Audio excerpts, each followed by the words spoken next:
नमस्ते, नमस्कार, जय हिंद। मैं राजेश रंजन पुनः आरएस ऑनलाइन क्लासेस पे आपका स्वागत करता हूं। तो चलिए आज हम हिस्ट्री के फिर से नया एपिसोड लेकर आए हैं और नए चैप्टर लेकर आए हैं। इस चैप्टर का नाम है हिंद चीन में राष्ट्रीय आंदोलन। और हिंद चीन में राष्ट्रीय आंदोलन के चैप्टर के माध्यम से पढ़ेंगे और अपनी तैयारी को बेहतर करेंगे। तो चलिए हम शुरू करते हैं। देखिए हमारे थंबनेल में लग चुका है कि बिहार मैट्रिक परीक्षा 2025 मतलब 2025 में जो मैट्रिक एग्जाम में बैठने वाले वे छात्र एवं छात्राएं हैं जो यह वीडियो उसके लिए सबसे अच्छा होने वाला है। अब हिस्ट्री है 100% गारंटेड। यहाँ हम 100% गारंटेड के साथ कहते हैं कि यहाँ से लगभग 5 से 6 क्वेश्चन आपके बोर्ड के एग्जाम में डायरेक्ट आने वाला है। और हम तीसरा चैप्टर लेके आए हैं जिसमें से तीसरा चैप्टर का नाम है हिंद चीन में राष्ट्रीयवाद। हिंद चीन में राष्ट्रवाद या राष्ट्रीय आंदोलन भी कहते हैं। एक शॉट में ही वीडियो लेकर आएंगे और आपका जो इंपोर्टेंट टॉपिक है उस टॉपिक को हम बढ़िया से पढ़ेंगे और चैप्टर को कंप्लीट करेंगे। आगे है कि बिहार मॉडल टॉपिक मतलब बिहार मॉडल टॉपिक पे आधारित यह टॉपिक हम आपको पढ़ाने जा रहे हैं और यह चैप्टर आपको पढ़ाने जा रहे हैं। तो चलिए हम शुरू करते हैं। इस चैप्टर को पढ़ने से पहले तो हमारा चैप्टर का नाम है, तो हम देखते हैं, हम पढ़ाई करेंगे। चैप्टर का नाम है हिंद चीन में राष्ट्रीय आंदोलन।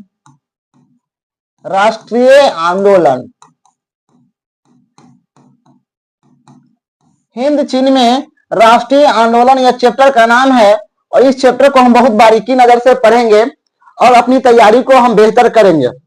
तो चलिए हम शुरू करते हैं। सबसे पहले जानेंगे कि हिंद चीन क्या होता है। हिंद चीन के बारे में पढ़ेंगे। तो हिंद चीन क्षेत्र क्या होता है?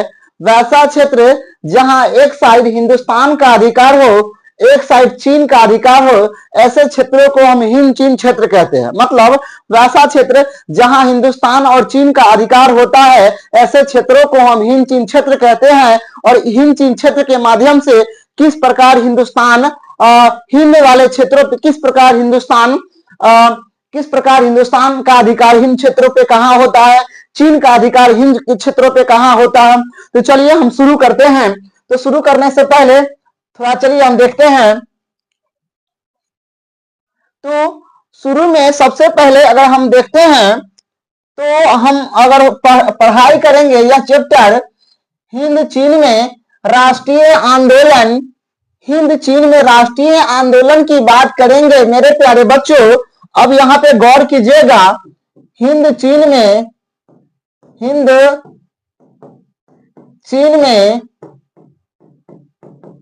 राष्ट्रवाद पढ़ेंगे। इस चैप्टर का नाम है। तो सबसे पहले जानेंगे कि हिंद चीन क्षेत्र है किधर। मैप पे थोड़ा देखते हैं। तो चलिए हम थोड़ा वर्ल्ड मैप की अगर बात करते हैं तो वर्ल्ड मैप के हिंद चीन क्षेत्र वाले एरिया को थोड़ा हम लेते हैं। हिंद चीन वाले एरिया को थोड़ा अगर लेकर पढ़ेंगे। ये है इंडो चाइना एरिया है। इस इंडो चाइना एरिया को हम 3 भागों में बांट देंगे। 3 भागों में हम बांट देंगे। 3 भागों में बांट देंगे। इस वाले भाग को कहेंगे वियतनाम कहेंगे। इस वाले भाग को हम वियतनाम कहेंगे। इस वाले भाग को हम कहेंगे कंबोडिया कहेंगे। और इस वाले भाग को कहेंगे हम लाओस कहेंगे। मतलब हिंद चीन क्षेत्रों में 3 देश आता है। पहला देश आएगा वियतनाम। पहला वियतनाम आएगा। दूसरा कंबोडिया आएगा। तीसरा आएगा लाओस आएगा। ये तीनों क्षेत्र मिलकर हिंद चीन क्षेत्र कहलाता है। मतलब ये जो वियतनाम वाले हिस्सा है, इन हिस्सा पे चीन का अधिकार है। लाओस और कंबोडिया पे देखा जाए तो इस कंबोडिया पे अगर देखा जाए तो इस कंबोडिया पे हिंदुस्तान का अधिकार है। इस पे हिंदुस्तान का अधिकार है। लाओस पे भी हिंदुस्तान का अधिकार है। मतलब हिंदुस्तान की अगर बात करते हैं मेरे प्यारे बच्चों, तो यहाँ पे दो देश आता है, एक हिंद आता है, हिंद से हिंदुस्तान, और चीन से चीन आता है। तो वैसा क्षेत्र जहां हिंदुस्तान और चीन का दोनों का अधिकार होता है, ऐसे क्षेत्रों को हम हिंद चीन क्षेत्र कहते हैं मेरे प्यारे बच्चों। तो मतलब यहां पे कहेंगे कि यह जो वियतनाम वाला जो क्षेत्र है, वियतनाम की अगर राजधानी की बात किया जाए तो वियतनाम की राजधानी हनोई है मेरे प्यारे बच्चों। कंबोडिया की अगर राजधानी की बात करते हैं तो कंबोडिया की राजधानी नेम्पे इसकी राजधानी है, और लाओस की राजधानी वियंतियान है। वियंतियान लाओस की राजधानी है। मतलब यह हम तीन को राजधानी भी देखे, पहला वियतनाम की राजधानी हनोई देखे, कंबोडिया की राजधानी नेम्पे देखे, और लाओस की राजधानी वियंतियान देखे। मतलब इस वियतनाम वाले क्षेत्र पे, हनोई वाले क्षेत्र पे चीन का अधिकार है, जो कि कंबोडिया और लाओस वाले क्षेत्र पे हिंदुस्तान का अधिकार है। मतलब वैसा क्षेत्र जहां हिंदुस्तान और चीन का अधिकार हो, वैसे क्षेत्रों को हम हिंद चीन क्षेत्र कहते हैं। अब देखेंगे यह जो इंडो चाइना एरिया है मेरे प्यारे बच्चों, इंडो चाइना एरिया की अगर बात करते हैं तो इंडो चाइना एरिया में तीन देश आया। पहला आया वियतनाम, दूसरा आया कंबोडिया, तीसरा लाओस आया। अब इस तीनों के बारे में थोड़ा समझते हैं। तो चलिए हम शुरू करते हैं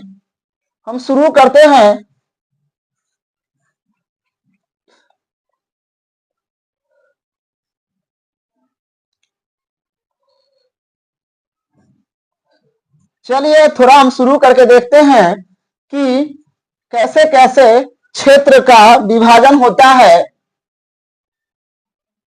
और किस प्रकार इंडिया और चाइना अलग अलग क्षेत्र में बंट जाता है। ये है इंडो चाइना एरिया।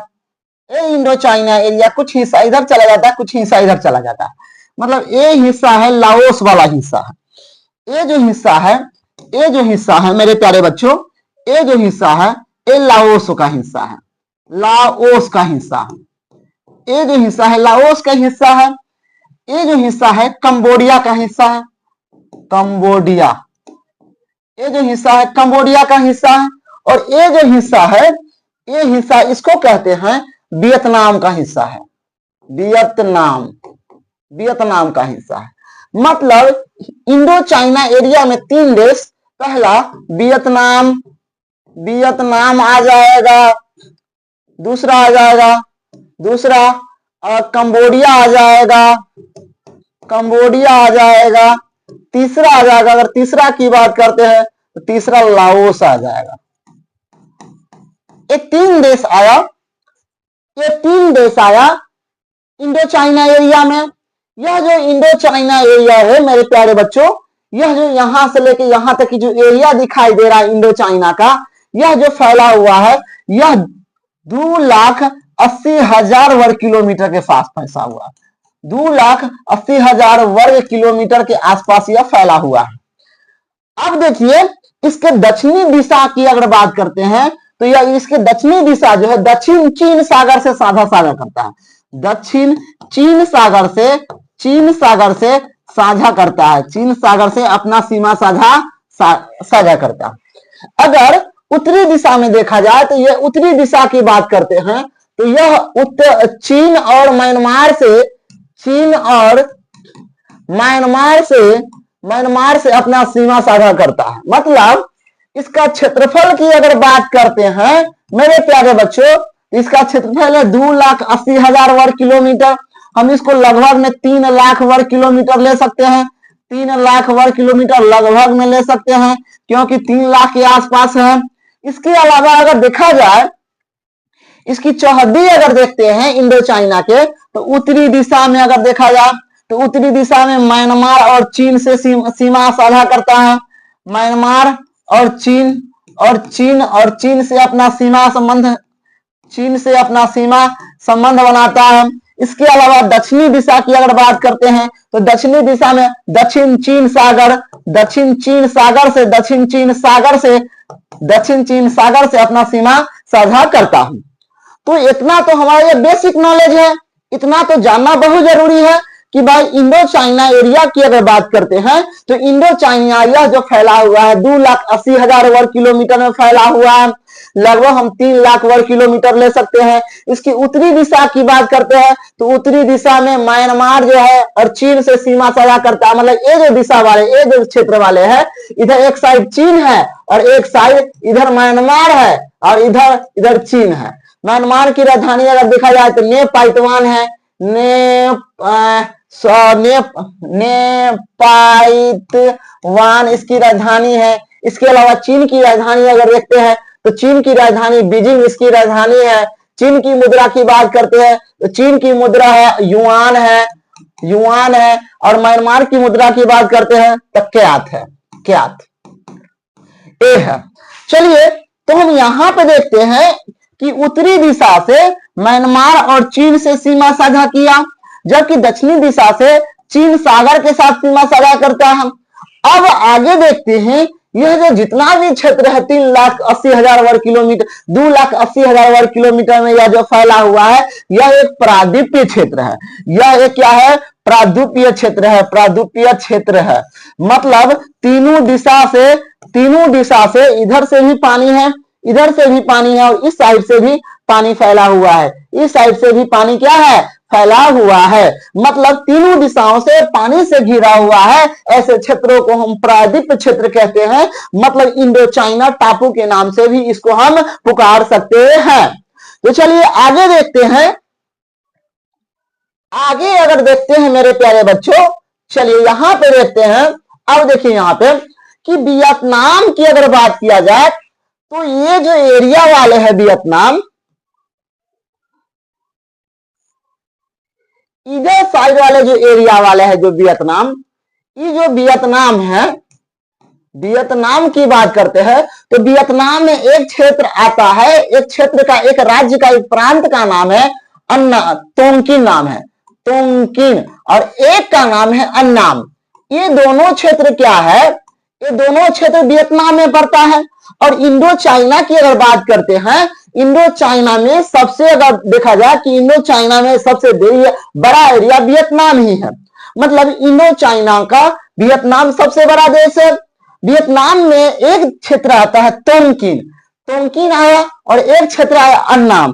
ये दोनों क्षेत्र वियतनाम में पड़ता है। इस दोनों क्षेत्र पे किसका अधिकार है भैया? चीन का अधिकार है। मैं आपको तो पहले बता दिया हूं मेरे प्यारे बच्चों कि वियतनाम पर चीन का अधिकार है। इधर कंबोडिया, इधर लाओस पे किसका? भारत का अधिकार है। मतलब ये जो वियतनाम पे है, वियतनाम के कुछ ऐसे शासक, सुन लीजिए यहां पे मैं आपको क्या बोलने जा रहा हूं कि अगर तोंगकिन वाले क्षेत्र है और अन्नाम वाले जो क्षेत्र है, इन दोनों क्षेत्रों पे चीन का अधिकार है। और इन दोनों क्षेत्रों पे, तोंगकिन और अन्नाम वाले क्षेत्रों पे, यहां का राजा पे निर्भर करता था कि यह अन्नाम और तोंगकिन किसके हाथों में जाने वाला है। मतलब यहां पे क्या होता था कि तोंगकिन में और अन्नाम में क्या होता था कि यहाँ के कोई शक्तिशाली जब राज्य आता था, राजा आता था, तो अन्नाम चीन से प्रभावित हो जाता था। और जब यहाँ के कोई शक्तिशाली राजा, कमजोर राजा आया करता था, अन्नाम में कमजोर राजा आया हुआ करता था, तो तोंगकिन और जो है ये अन्नाम, ये चीन से मुक्त हो जाता था। मतलब यह जो दोनों क्षेत्र है तोंगकिन और अन्नाम, उसके राजा के पावर पे निर्भर करता था कि राजा की पावर जैसा रहेगा उसी के हिसाब से तोंगकिन और अन्नाम चीन वाले क्षेत्र पे चलने वाला। मतलब तोंगकिन की अगर बात करते हैं मेरे प्यारे बच्चों, तोंगकिन और अन्नाम एक ऐसा क्षेत्र होता है, मतलब राजा के अगर सत्ता के हाथों में अगर देखा जाए तो राजा के सत्ता के हाथों में इसकी पावर थी। मतलब तोंगकिन की बात किया जाए तो अगर वहां के राजा, अगर कोई कमजोर राजा हुआ करता था, मान लीजिए अन्नाम और तोंगकिन दोनों क्षेत्रों का राजा कमजोर हुआ करता था, तो यह जो क्षेत्र है तोंगकिन और अन्नाम, यह चीन से मुक्त हो जाता था। मतलब स्वतंत्र हिस्सा कहलाता था। जब कोई यहाँ के राजा, शक्तिशाली राजा आ जाता था, तानाशाह राजा आ जाता था, तो तोंगकिन और अन्नाम वाले जो क्षेत्र है वो चीन के शासन के, चीन के सत्ता के हाथों में चला जाता था। ये है। उसी प्रकार लाओस की बात करते हैं, लाओस और कंबोडिया की बात करते हैं मेरे प्यारे बच्चों, तो मैं आपको पहले बता दिया हूं कि लाओस और कंबोडिया भारत का अधिकार था और वियतनाम और अन्नाम और तोंगकिन वाले क्षेत्र इस पे चीन का अधिकार था। आगे है 4वीं शताब्दी में कंबोडिया की अगर बात करते हैं मेरे प्यारे बच्चों, कंबोडिया की अगर बात करते हैं, सुन लीजिए आप, कंबोडिया की बात करते हैं, कंबोडिया की अगर बात की है, कंबोडिया की राजधानी है नेमपे, नेमपे, नेमपे इसकी राजधानी पड़ता है कंबोडिया की।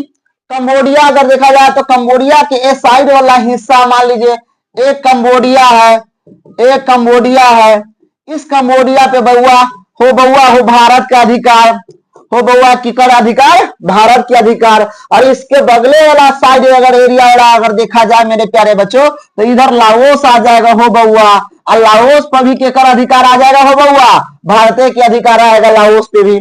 तो कंबोडिया और लाओस की बात करते हैं, लाओस अगर देखते हैं, लाओस की अगर बात करते हैं तो लाओस पे भी किसका अधिकार आएगा, भारत का अधिकार आ जाएगा।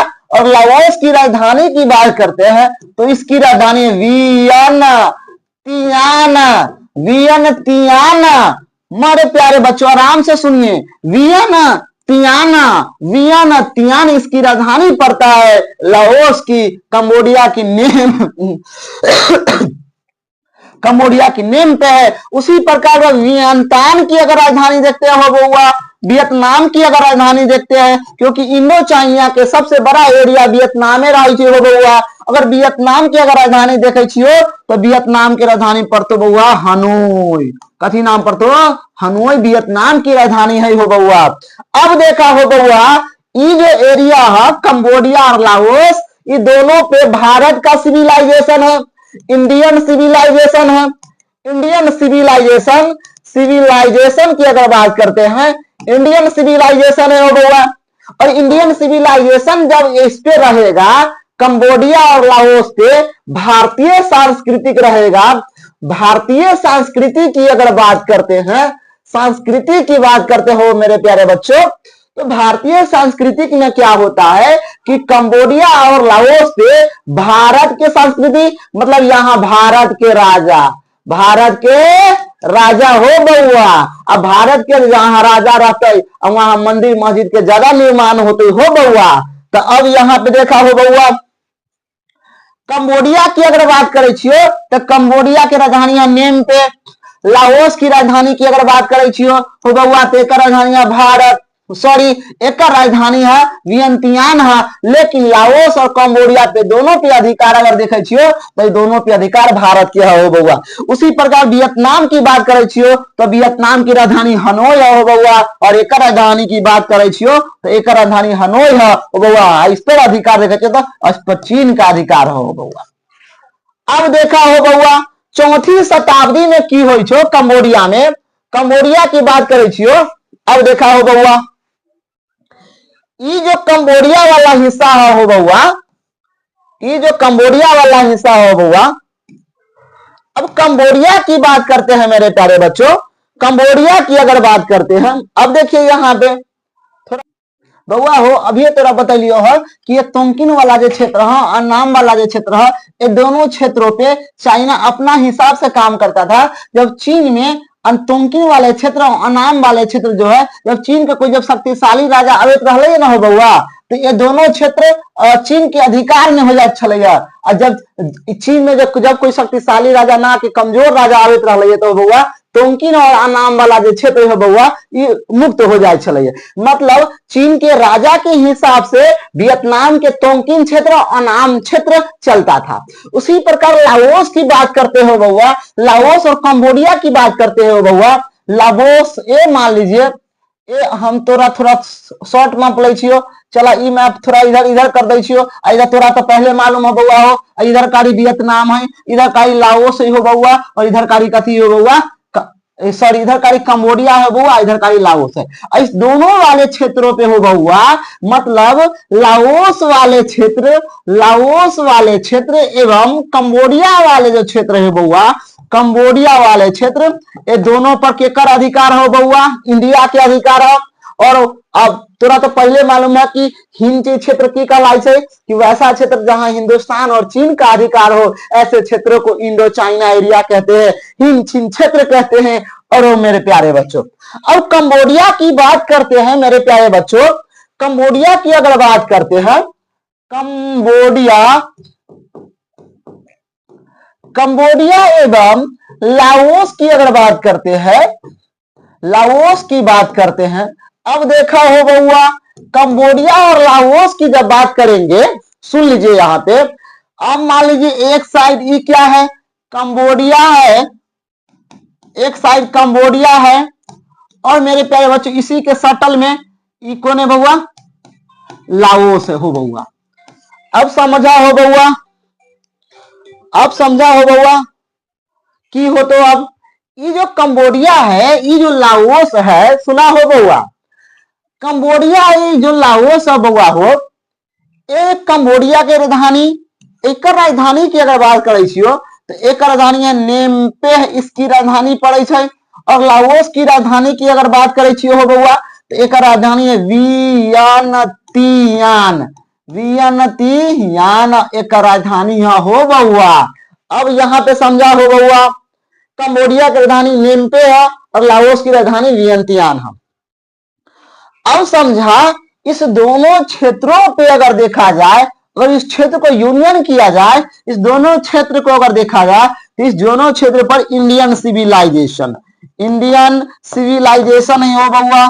सिविलाइजेशन की अगर बात करे छियो, इंडियन सिविलाइजेशन की अगर बात करे छियो हो बउआ, तो यहाँ पे इस दोनों क्षेत्रों पे भारतीय संस्कृति का प्रभाव था। मतलब इस कंबोडिया वाले क्षेत्रों पे भारत का अधिकार था और भारत के राजा हुआ करता था यहाँ के राजा। तो अब यहाँ पे देखे छियो, कंबोडिया में क्या चौथी शताब्दी में की हुई छल, इस कंबोडिया वाले हिस्सा पे चौथी शताब्दी में कंबुज राज की स्थापना हुई छो।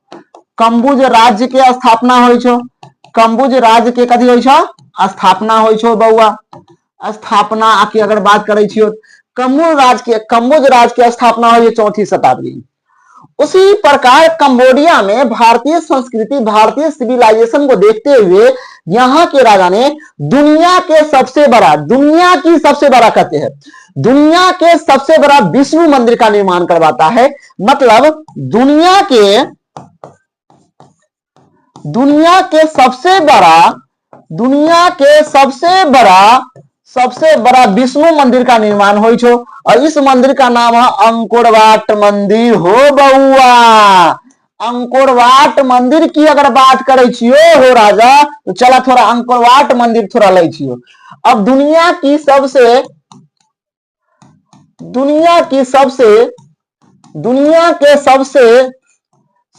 बड़ा विष्णु मंदिर, दुनिया के सबसे बड़ा विष्णु मंदिर की बात करे छियो, विष्णु मंदिर की अगर बात करे छियो हो बउआ, तो दुनिया के सबसे बड़ा विष्णु मंदिर की बात करे छियो तो यह अंकोरवाट मंदिर, अंकोरवाट मंदिर है हो बउआ। आई कहां पड़े छे हो, कंबोडिया में। कहा, कंबोडिया में। उस समय हो बउआ कंबोडिया में वर्मन वंश था। कौन था, वर्मन वंश के राजा सूर्यवर्मन द्वितीय। तो उस समय वहां के राजा की अगर बात करते हैं, यहाँ के राजा का नाम है सूर्यवर्मन द्वितीय। सूर्यवर्मन द्वितीय यहाँ के राजा छलिए हो बउआ। अब यहाँ पे समझा कौन वंश छलिए हो बउआ, वर्मन वंश की अगर बात करे छियो। अब देखा हो बउआ, इस मंदिर के निर्माण की अगर बात करते हैं मेरे प्यारे बच्चों, तो यह मंदिर निर्माण हुआ है 1141 ईस्वी में के आसपास हुआ है, के आसपास इसका निर्माण हुआ है हो बउआ। इस मंदिर की अगर बात करे छियो, इस मंदिर को 20 वर्ष लग गए हो बउआ बनाने में, 20 वर्ष बनाने में लग गया हो बउआ। अब समझा हो बउआ, दुनिया के सबसे बड़ा विष्णु मंदिर की बात करते हैं, दुनिया की सबसे बड़ा विष्णु मंदिर की बात करते हैं तो अंकोरवाट मंदिर है हो बउआ। यह कहां पर छो, कंबोडिया में। हम उस समय वहां के राजा छलैया सूर्यवर्मन द्वितीय था। सूर्य वर्मन द्वितीय कौन वंश से हुआ हो? वर्मन वंश था। और 1141 ईस्वी में, कहते में 1141 ईस्वी में के आसपास इस मंदिर का निर्माण कराया था। कौन मंदिर का? अंकोरवाट मंदिर का। कौन मंदिर का? अंकोरवाट मंदिर का निर्माण करवाया था। मान लीजिए मंदिर है बउआ हो, इस मंदिर में विष्णु भगवान है, इस विष्णु भगवान के मंदिर का नाम है अंकोरवाट। इसी मंदिर का नाम ले लो, अंकोरवाट मंदिर। अंकोरवाट मंदिर यही मंदिर है जो विश्व की सबसे ऊंची, विश्व की सबसे बड़ा मंदिर का निर्माण, मतलब हम कह छियो, मतलब ये 80 एकड़ में फैलल छल हो बउआ। 80 एकड़ में फैला हुआ है यह मंदिर, जो सूर्य वर्मन द्वितीय की बात करते हैं। और यह जो बनाया हुआ है कम्बुज राज के राजा, कम्बुज राज के राजा का द्वारा यह निर्माण किया गया। मतलब सूर्य वर्मन द्वितीय वर्मन वंश के राजा सूर्य वर्मन द्वितीय ने विष्णु अंकोरवाट मंदिर का निर्माण किया है। आगे देखते हैं 16वीं शताब्दी की अगर बात करते हैं, 16वीं शताब्दी की अगर बात करते हैं, 16वीं शताब्दी की अगर बात करते हैं तो 16वीं शताब्दी में क्या होता है? कंबोडिया में कम्बुज राज का पतन हो जाता है। कम्बुज राज का पतन हो जाता है, पतन हो जाता है। और यह कंबोडिया और लाओस वाले हिस्सा पे, कंबोडिया और लाओस वाले हिस्सा पे, इस सब पे फ्रांस का अधिकार हो जाता है। इस पे भी फ्रांस का अधिकार, इससे भी मतलब यहाँ पे अंग्रेज लोग आना शुरू कर देता है। अंग्रेज लोग आना शुरू कर देता है ओ बउआ। तो अंग्रेज लोग कैसे कैसे आएगा उसको भी देखते हैं थोड़ा, चलिए। अब देखा हो बउआ, तोरा कथी कह लियो अभी कि वियतनाम और तोंकी अन्नाम वाले क्षेत्र ये चीन के राजा पे निर्भर करता था। लाओस और कंबोडिया भारत के हिस्सा में पड़ता था। 4वीं शताब्दी में कम्बुज राज का स्थापना होता है बउआ। 16वीं शताब्दी में कम्बुज राज का क्या हो जाता है? पतन हो जाता है। वही बात पे हम आए मेरे प्यारे बच्चों। और व्यापारी कंपनी की बात करते हैं तो 1498 में भारत होते हुए, अब देखा हो बउआ, अब थोड़ा चला, थोड़ा ये अलग मैप ले छियो। अब भारत होते हुए की बात कर रहा है, भारत होते हुए की बात कर रहे हैं।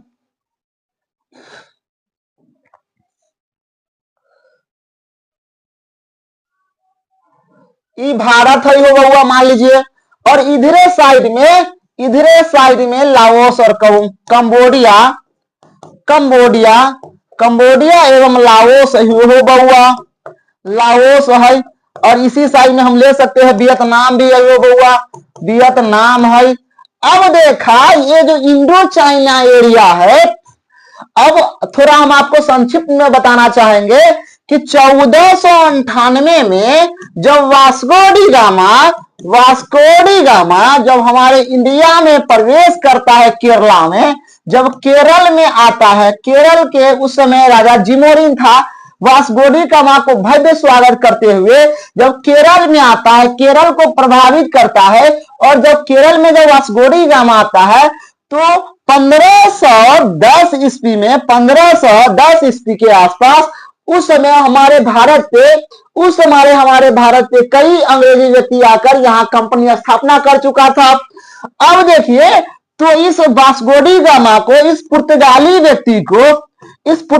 व्यक्ति को एक नजर पड़ता है। कहाँ? इंडो चाइना एरिया पे। कहाँ पड़ता है? इंडो चाइना एरिया पे एक नजर जाता है। जब यहाँ पे जाता है उस समय यहाँ पे कंबोडिया और लाओस पे भैया हो, इस दोनों पे इंडिया के अधिकार, इस दोनों पे हमारा पड़ोसी देश जो इधर चीन है ना, इस चीनवा के अधिकार पर चला वैसी हो बउआ। अब समझा हो बउआ? अब समझिए यहाँ पे 1510 में क्या होता है, जब पुर्तगालियों का नजर सीधे पड़ता है इंडो चाइना एरिया पे, क्योंकि यहाँ बिजनेस करना बहुत ही आसान था। क्योंकि यहाँ तो एक साइड मुगल वंश चल रहा है, एक साइड मराठा वंश चल रहा है, एक साइड अगर देखा जाए तो चोल वंश चल रहा है। मतलब यहाँ अलग अलग क्षेत्रों में अलग अलग वंश द्वारा शासित हो रहा है। लेकिन यहाँ अगर देखा जाए तो यह यहाँ पे व्यापार करना बहुत ही आसान है, क्योंकि इन क्षेत्रों में रबर की खेती, टीन की खेती अगर देखा जाए, शीशा की खेती अगर देखा जाए, तो यहाँ मैन्युफैक्चर करना बहुत ही आसान था। इसीलिए यहाँ पुर्तगाली क्या करता है, एक नजर सीधे इंडो चाइना एरिया पे फेरता है। लेकिन यहाँ पुर्तगाली तो सफल नहीं हो पाता है, लेकिन इसके पीछे फ्रांस ले आता है, फ्रांस आता है और फ्रांस एक नजर अपनी नजरिया से इंडो चाइना एरिया को देखता है और फ्रांस इसलिए क्या कर लेता है, धीरे धीरे क्या करता है, वियतनाम अपनी यहाँ पे सेना बनाता है और पूरे इंडो चाइना एरिया को फ्रांस अपने हाथों में कर लेता है। मेरे प्यारे बच्चों, मतलब अब 1498 में जब वास्को डी गामा आया, 1498 में जब वास्को डी गामा आता है वो बउआ, वास्को डी गामा जब 1498 में आवे छो तो एक नजर कहां पड़े छी, एकर सीधे पड़े छी कहां हो बउआ, इंडो चाइना एरिया पे। जब इंडो चाइना एरिया पे जब जाए छी हो बउआ तो समझ जाओ वहां टीन के खेती, रबर की खेती, ईंट की खेती काफी अधिक होता है। इसके कारण वहां पुर्तगाल के लोग बिना प्रेशर के वहां बिजनेस करना पसंद करता है और वहां देखी पुर्तगाल को देखते देखते यहाँ पे पहुंच जाता है बउआ, फ्रांस के लोग पहुंच जाता है, फ्रांसीसी उपनिवेश पहुंच जाता है और यहाँ पे इन्हीं क्षेत्रों पे, हिंद चीन क्षेत्रों पे पूरे फ्रांस अपना अधिकार कर लेता है। 1498 1510 में क्या करता है पुर्तगाली, क्या करता है 1510 में पुर्तगाली की अगर बात किया जाए तो मलक्का को अपना केंद्र बनाकर क्या करता है, इंडो चाइना में प्रवेश करता है। और जब इंडो चाइना में प्रवेश करता है उस समय वहां के राजा, भारतीय शासक और चीन के शासक उतना ज्यादा इंफ्रास्ट्रक्चर डेवलपमेंट नहीं होने के कारण वहां अपना सेना, वहां अपनी शक्ति प्रभावित नहीं कर पाता है। इसका फायदा डायरेक्ट उठाता है कौन, फ्रांस अपनी अन्नाम वाले क्षेत्र, तोंकिन वाले क्षेत्र के सेनाओं से संधि करके यहाँ पे आ जाता है और यहाँ पे अपना व्यापार करना शुरू करता है। और इन्हीं क्षेत्रों में फ्रांस धीरे धीरे पूरे क्षेत्रों को उपनिवेश बना लेता है और पूरा इंडो चाइना एरिया फ्रांस के अधीन हो जाता है। मेरे प्यारे बच्चों, चलिए थोड़ा आगे देखते हैं, आगे की बात करते हैं। अब देखिए 1498 में वास्को डी गामा कंबोडिया के हिस्सा में पहुंचता है और कंबोडिया पे अधिकार करने का प्रयास करता है। 1510 में मलक्का को केंद्र बनाकर व्यापार करना शुरू कर देता है। इसके बाद अगर आगे देखते हैं मेरे प्यारे बच्चों, आगे की बात करते हैं मेरे प्यारे बच्चों, आगे की बात करते हैं मेरे प्यारे बच्चों, तो इंडो चाइना एरिया में 4 कंपनियां आती है। पहला पुर्तगाल आता है 1498 में आता है, डच आता है 1610 के आसपास डच जाता है, इंग्लैंड जाता है, फ्रांस जाता है और पूरे फ्रांस क्या करता है, पूरे इंडो चाइना एरिया को फ्रांस अपने अधीन में कर लेता है।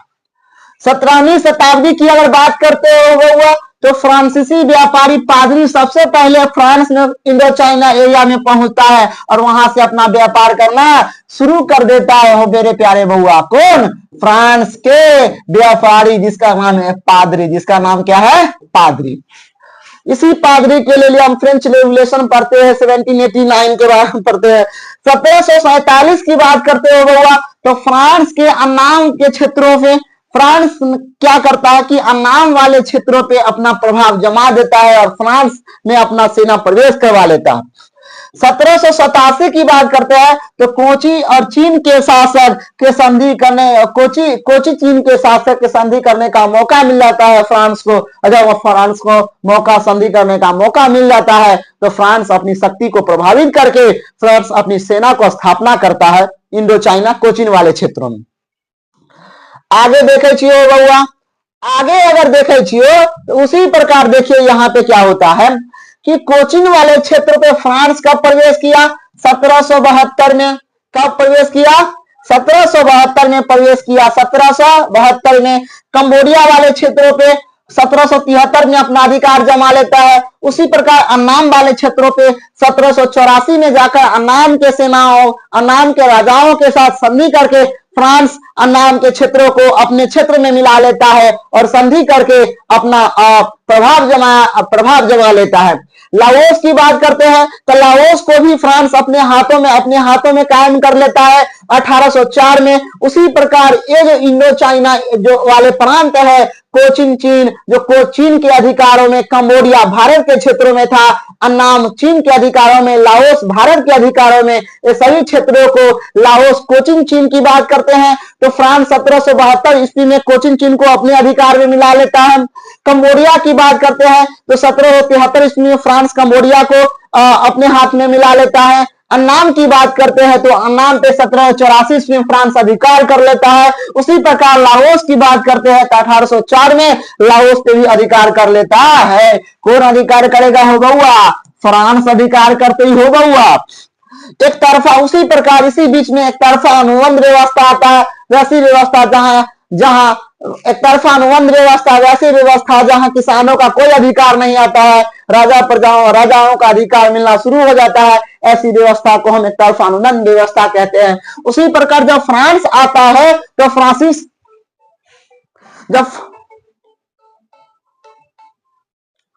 जब फ्रांस आता है बउआ, जब फ्रांस आता है, अगर देखे छियो हो बउआ, जब फ्रांस आता है इस वाले क्षेत्रों समय इंडो चाइना एरिया वाले जब फ्रांस आता है तो इन्हीं क्षेत्रों में फ्रांस लोग बसने लगता है और हिंद चीन क्षेत्र में बसने वाले फ्रांसीसी लोगों को क्लोन कहे छै हो बउआ।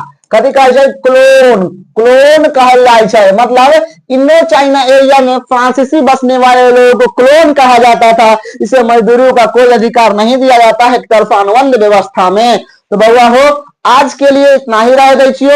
एक अगला एपिसोड अगले वीडियो में लेकर आएंगे। तो उम्मीद करता हूं कि यह टॉपिक आपको समझ में आया होगा और मैं उम्मीद आपसे यह करता हूं कि आप अपनी तैयारी में जुटे होइएगा और अपनी तैयारी बेहतर तरीके से करते होइएगा। अपनी तैयारी को बेहतर और करने के लिए वीडियो को आराम से आप देख सकते हैं। यह 2000 में जो छात्र 2000 एग्जाम में जो छात्र बैठेंगे उसके लिए यह विशेष रूप से है। तो इस वीडियो को देखिए और अपनी तैयारी को बेहतर कीजिए। और आप इसकी तैयारी के साथ साथ ये वीडियो तो एक प्रकार के तैयारी का माध्यम है, लेकिन आपकी तैयारी अगर देखा जाए, आपकी तैयारी बुक से बेहतर कुछ नहीं हो सकता। आपकी तैयारी अगर देखते हैं तो आपकी तैयारी बुक से अलावा बुक को रीडिंग कर सकते हैं। आपके पास बहुत ही कम समय है, बुक को रीडिंग करके आप अपनी तैयारी को बेहतर कर सकते हैं। वीडियो के माध्यम से भी आप अपनी तैयारी को बेहतर कर सकते हैं। तो आज के लिए इतना ही रहने देते हैं। इसका अगला एपिसोड में अगले दिन लेकर आऊंगा। आज के लिए इतना ही। थैंक यू, धन्यवाद। यह चैनल नया चैनल है, इसको प्रमोट करने की जरूरत है, इसको सपोर्ट करने की जरूरत है। जल्द से जल्द जो नए छात्र है इसको सपोर्ट करें, लाइक करें, सब्सक्राइब करें और शेयर करना मत भूले। थैंक यू, धन्यवाद।